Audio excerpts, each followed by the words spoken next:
in an attempt to try to track the epidemiological statistics very specific to the disease. And as of last night, I can share with you that the numbers of our COVID-19 pandemic are truly grim.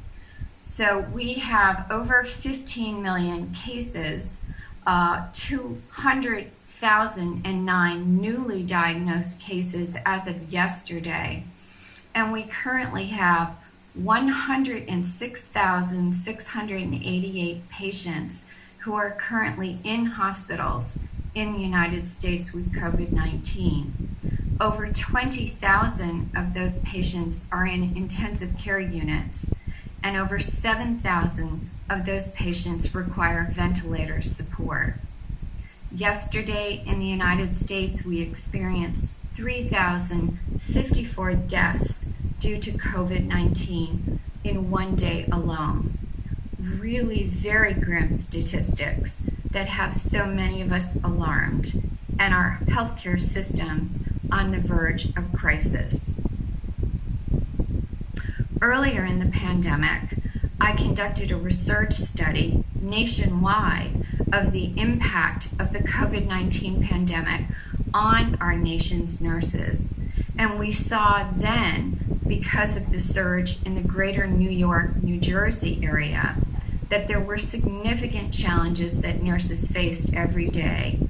There was a lack of access and chronic shortage of personal protective equipment.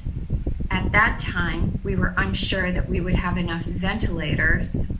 We were unclear as to the airborne transmission, and all of the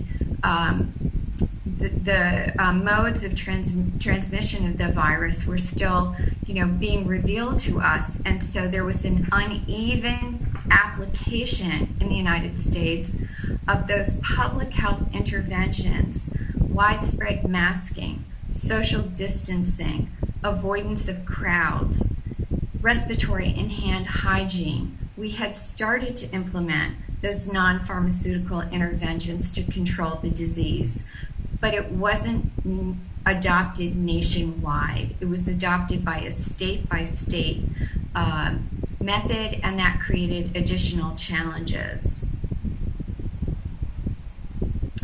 As I mentioned earlier, that June report revealed so many challenges and glaring gaps in national hospital and public health emergency preparedness for an emerging infectious disease such as the SARS-CoV-2 virus. We continue to have intermittent and persistent shortages of personal protective equipment across the United States.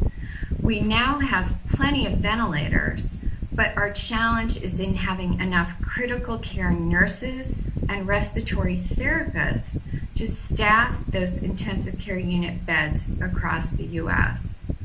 This has pushed many of our state hospitals into a situation where we have had to move beyond our conventional and even our contingency models of care and staffing, but to start to look at crisis standards of care due to the rapid acceleration of the COVID-19 pandemic. And so even earlier today, I participated in a national webinar on behalf of our Association of Colleges of Nursing in the United States as a call to action to see how we could involve our schools of nursing, our faculty, our students, and our staff to help support the need to enhance staffing for crisis standards of care across many of our states. I can't overestimate the psychological and moral distress that many of our nurses are experiencing, and our frontline physicians as well. This has been a huge emotional drain on our healthcare workforce at the same time that we have struggled with some economic challenges due to widespread closures of schools and businesses and other types of gatherings. And then, of course, with the social and political unrest that has challenged the United States throughout 2020. Sadly enough, many of our nurses and our frontline physicians have fallen victim to COVID-19 as well, or have lost family members to the disease. And it is becoming more and more frequent that people know someone near and dear to them who they have lost to COVID-19 in the United States.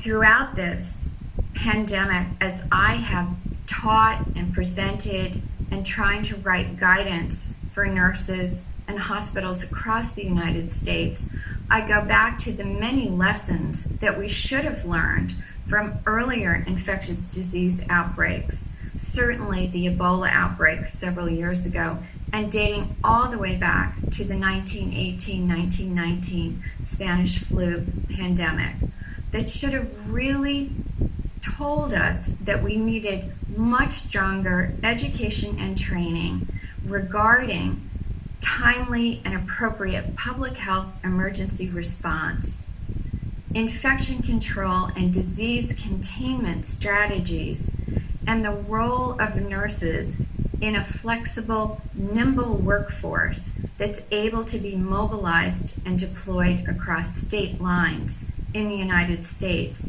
so that we can respond to the surge as it was created in various hotspots across the United States. Our numbers continue to increase, and yet our testing and contact tracing is struggling to keep up with this. While there is a vaccine on the horizon, we are well aware that the next 4 weeks here in the United States may be particularly difficult due to